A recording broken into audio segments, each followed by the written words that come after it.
একটা গণ আতঙ্ক তৈরি হয়েছে।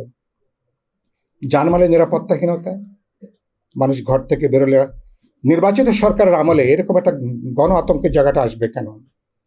আমার শিশু সন্তান, বাচ্চা সন্তান, মারা যেভাবে, এটা তো আমি ছোটকালে কখনো দেখিনি। এটা বাচ্চাকে স্কুলে পাঠিয়ে দিয়ে মা বাবারা যেভাবে বাইরে তারা গেটে দাঁড়িয়ে থাকেন, রিক্সা গাড়িতে দিয়েও তারা স্বস্তি বোধ করেন না শিশু সন্তানরা আবার ঠিক মতন তারা বাসায় ফিরবেন কিনা। এই গণ আতঙ্ক থেকে উদ্ধার করাটা এই সরকারের গুরুত্বপূর্ণ চ্যালেঞ্জ হচ্ছেন গুড গভর্নেন্স। তারা বলতে পছন্দ করেন, এটা সব সরকারই বলে, এই সরকারও তারাও বলেছেন। এবং তাদের ভাবনা চিন্তা খুব স্পষ্ট এবং পরিষ্কার একটা বার্তা প্রত্যেককে যার যার জায়গা থেকে তারা বলবার চেষ্টা করেছেন। আমি আমাদের সম্মানিত আলোচকদেরকে আমি ধন্যবাদ জানাই। আমি নিজেও জানার চেষ্টা করি, শেখার চেষ্টা করি প্রতিনিয়ত। আমি নিজেও সমৃদ্ধ হয়েছি।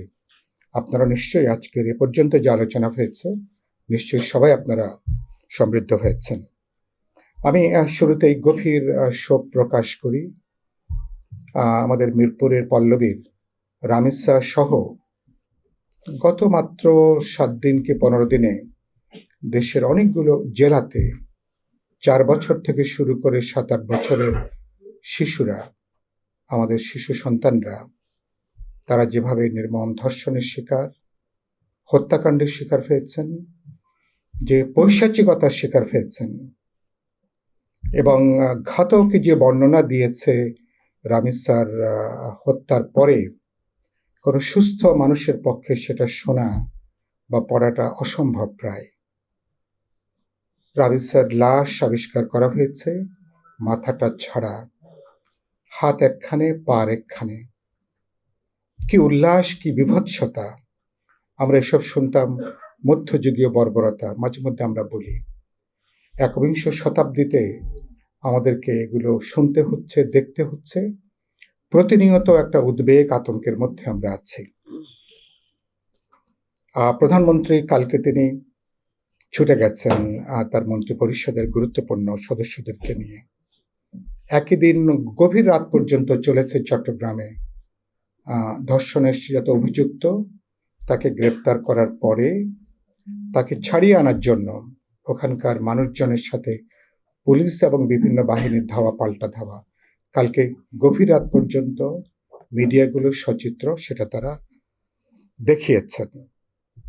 খুবই ভয়াবহ একটা দৃশ্যপট। এবং এটার আমরা বলতে পারেন যে একই সাথে মাদ্রাসাগুলো, মক্তবগুলোতে আমরা যে পৈশাচিক ঘটনা শুনছি এবং যৌন নির্যাতন, নিপীড়ন, বলাৎকারের কথাটা শুনছি, এটা আমাদেরকে রক্তাক্ত করে, আমাদেরকে বেদনায় আমাদেরকে ঢেকে দেয়, আমাদেরকে লজ্জিত করে, বিব্রত করে এটা। এবং বোঝা গেল যে আমাদের পুরনো মূল্যবোধ, পুরনো প্রেম, প্রীতি, ভালোবাসা, সম্প্রীতি, এগুলোর একটা বড় ধরনের ধস নেমেছে। এবং নতুন কোনো কিছু ছাড়াই, এবং এটাকে আমার কাছে কিছুটা আফ্রিকান সিনড্রোম কিনা, এরকম একটা নৈরাজ্যের মতন পরিস্থিতি আমি দেখতে পাচ্ছি। একটা বিশাল অভ্যুত্থান, বিশাল জাগরণ। 12 ফেব্রুয়ারির নির্বাচন, একটা জননন্দিত সরকার, তারা ক্ষমতা এসছেন, জনপ্রিয়তা নিয়ে তারা ক্ষমতা এসছেন। এরকম একটা নির্বাচিত সরকারের আমলে বারবার যারা ঘোষণা দিচ্ছেন যে মব তারা দেখতে চান না, মব সন্ত্রাস তারা বন্ধ করবেন, তারপরে এটা ধারাবাহিকভাবে প্রায় মহামারীর মতন করে এটা অব্যাহত আছে।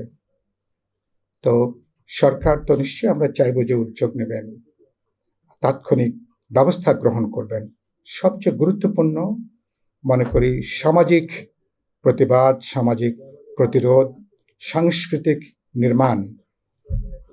আমার কন্যা একটা বিশ্ববিদ্যালয়ে ও নৃবিজ্ঞান পড়ায়, আপনারা অনেকে জানেন। কালকে রাত্রেবেলা আমরা আলাপ করছিলাম গভীর রাত পর্যন্ত, বাপ বেটি, যেটা কি মনস্তত্ত্ব, এটা কি মনস্তত্ত্ব। এই যে 7 বছরের বাচ্চা, আপনারা যে কেউ দেখলে মায়া মমতায় বুকটা ভরে উঠবে। আগের দিন কোনো অভিভাবক পিতামাতার সম্ভবত অনেকেই ঘুমাতে পারেননি স্বস্তিতে এই খবর দেখার পরে। চোখের পানি রাখা অনেকের জন্য খুবই কঠিন এরকম একটা পরিস্থিতি। নির্বাচিত সরকারের আমলে এই ধরনের কোনো ঘটনা আমরা আগেও কোনো দেখতে চাই না, আর এখন তো আমরা অবশ্যই এটা আমরা দেখতে চাইব না। প্রশাসনিক উদ্যোগের পাশাপাশি আইন শৃঙ্খলা রক্ষাকারী বাহিনীকে উদ্যোগ নেবেন, তার পাশাপাশি এবং যেটা আমরা সবাই বলি বিচারহীনতার সংস্কৃতি আমরা বলছি, তো সেটা বাস্তবে কতটা সরাসরি বিচার করা যাবে? কেবলমাত্র কজনকে শাস্তি দিলেই কি এই সংকট থেকে বেরোতে পারবো? একটা গভীর আদর্শিক জায়গা আছে, সাংস্কৃতিক জায়গা আছে, রাজনৈতিক জায়গা আছে। যে কোনো অবরুদ্ধ সমাজে এই ধরনের নানা বিকৃতি, নানা বিকার, এটা পৃথিবীর বহু দেশের একই ধরনের অভিজ্ঞতা। এখানে রাষ্ট্রবিজ্ঞান অধ্যাপক আছেন, গবেষকরা আছেন, সমাজ নিয়ে যারা চিন্তা করেন আপনারা অনেকে আছেন।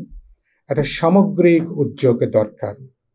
শুধুমাত্র কজন ঘাতকের বিরুদ্ধে ব্যবস্থা নিলেই এ থেকে আমরা বেরিয়ে আসতে পারবো না। গভীর চিন্তার এখানে খুবই প্রয়োজন হবে। আরেকটা দেখবেন, এই ধর্ষণ হত্যাকাণ্ডের সাথে দারিদ্র্যের একটা সম্পর্ক আছে। যারা শিকার হচ্ছেন দেশব্যাপী, আমি আমার প্রায় 50 বছরের রাজনৈতিক জীবনে দেখে আসছি, 80-90% হচ্ছেন শ্রমজীবী, সাধারণ, গরিব, নিম্নবিত্ত পরিবারের সন্তান। তাহলে এর একটা শ্রেণীগত তার একটা বৈশিষ্ট্য আছে, এটাকে বিবেচনার মধ্যে নেওয়া দরকার। সেটা যদি শিশু হয়, যদি নাবালক হয়, সহজে তাকে আক্রান্ত করা, সহজে তাকে নিপীড়ন করাটা সম্ভব। আমার মনে আছে কুমিল্লা ক্যান্টনমেন্টে যখন তনুর ধর্ষণ হলো, তনুর যখন অপরাধীরা গ্রেপ্তার হল না, তনুর বাবা চিৎকার করে বলছেন, আমি গরিব বলে কি আমার মেয়ের কি ধর্ষণকারীরা কি গ্রেপ্তার হবে না? ওই সময় গেলাম, মনে আছে আমরা রোড মার্চ করেছি, আমরা নানা প্রতিবাদ করেছি কুমিল্লা নোয়াখালী পর্যন্ত। তো এগুলোকে বিবেচনার মধ্যে, এবং এটার সাথে অন্য বিষয়ের সাথে অর্থনৈতিক প্রশ্ন, সামর্থ্যের প্রশ্ন, আইনগত সুযোগ সুবিধার প্রশ্ন, আইনের সুযোগ লাভের প্রশ্ন, অনেকগুলো বিষয়ের সঙ্গে যুক্ত আছেন। আরেকটা হলো, যারা এর সঙ্গে যুক্ত অনেকেই দেখা যাচ্ছে যে তারা একটা প্রশাসনিক রাজনৈতিক ছত্রছায়ার মধ্যে থাকেন। এবং আমি আজকে এবং এর সঙ্গে একই ছাত্র আপনারা দেখেছেন যে মিরপুরের শাহ আলীর মাজার কিভাবে ভাঙচুর হয়েছে, আক্রমণ হয়েছে, এবং ইতিমধ্যেই রামিসার হত্যাকাণ্ডের সঙ্গে যে যুক্ত, ধর্ষণের সঙ্গে যুক্ত, তার একটা রাজনৈতিক পরিচয়ের কথাটাও গণমাধ্যমে আমরা দেখছি ব্যাপকভাবে বেরিয়ে আসছে।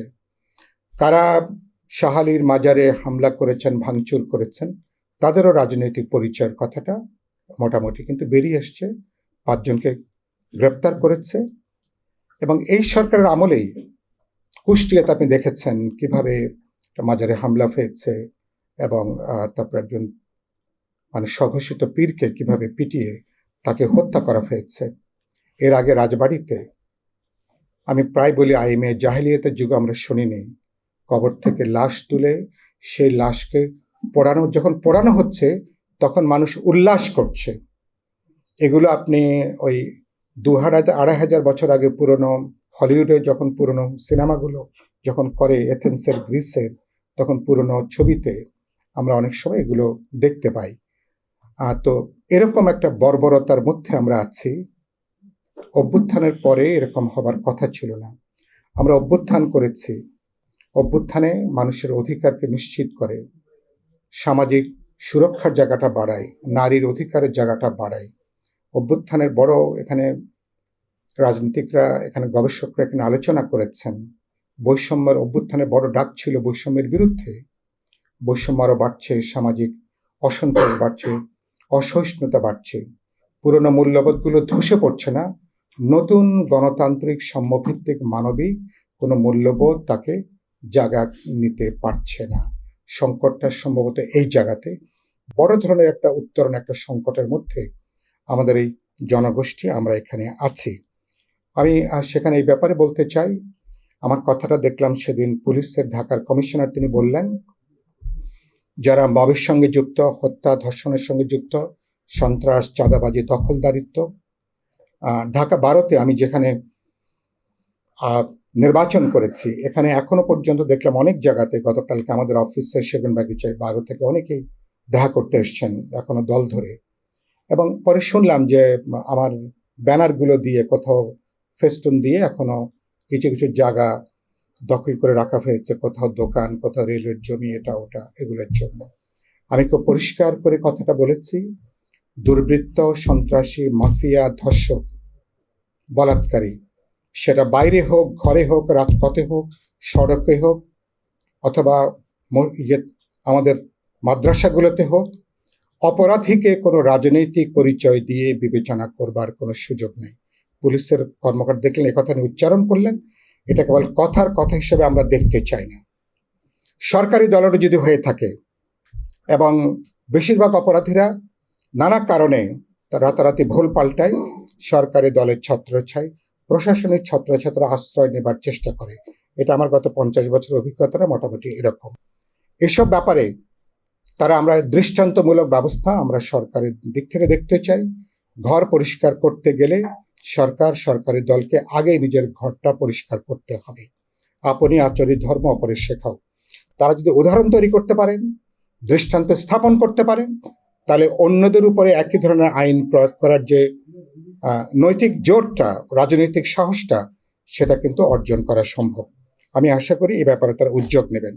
একটা গণ আতঙ্ক তৈরি হয়েছে, জানমালের নিরাপত্তাহীনতা, মানুষ ঘর থেকে বেরোলে, নির্বাচিত সরকারের আমলে এরকম একটা গণ আতঙ্কের জায়গাটা আসবে কেন? আমার শিশু সন্তান, বাচ্চা সন্তান, মারা যেভাবে, এটা তো আমি ছোটকালে কখনো দেখিনি। এটা বাচ্চাকে স্কুলে পাঠিয়ে দিয়ে মা বাবারা যেভাবে বাইরে তারা গেটে দাঁড়িয়ে থাকেন, রিক্সা গাড়িতে দিয়েও তারা স্বস্তি বোধ করেন না শিশু সন্তানরা আবার ঠিক মতন তারা বাসায় ফিরবেন কিনা। এই গণ আতঙ্ক থেকে উদ্ধার করাটা এই সরকারের গুরুত্বপূর্ণ চ্যালেঞ্জ হচ্ছেন গুড গভর্নেন্স। তারা বলতে পছন্দ করেন, এটা সব সরকারই বলে, এই সরকারও তারাও বলেছেন তারা একটা সুশাসন নিশ্চিত করতে চান। আপনি অন্য কি দিতে পারবেন জানি না, কিন্তু মানুষের ন্যূনতম তার নিরাপত্তা, তার মর্যাদা, তার সম্মান। change tv.press এক ফোঁটা হলুদও নেই।